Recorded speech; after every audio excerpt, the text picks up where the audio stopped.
नमस्कार दर्शक बंधु उत्कल स्टोरीजोन यूट्यूब चैनल को आपण माननकु पुणी थरे स्वागत।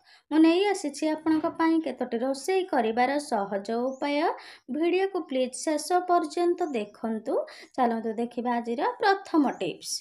जे कोनोसी तरकारी छुंक प्रस्तुत कला बेले सरिष तेल, सरिष, जीरा, कला जीरा, सुखिला लंका एवं भृषंग पत्र आदिर व्यवहार निहाती करंतु काहेकि ना एथिरु बहुत सारा फायदा मिली थाए। ता सहित तरकारी अधिक टेस्ट मध्य होई थाए। नंबर 2, गैस चूल्हार बर्नर को सफा करिबा पई हेले प्रथमे हल्का गरम पानी रे अल्प विनेगार एवं सेथरे किछि इनो पकाई बर्नर को 20 मिनिट पर्यंत रखिकी धोई दियंतु।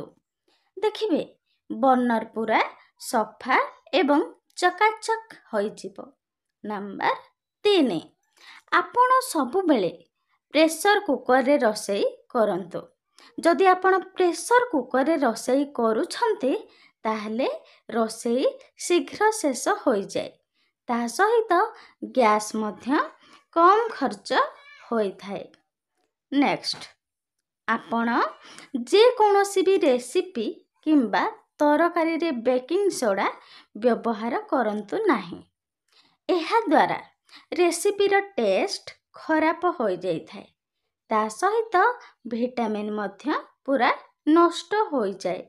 एबे देखिबा शेष टिप्स।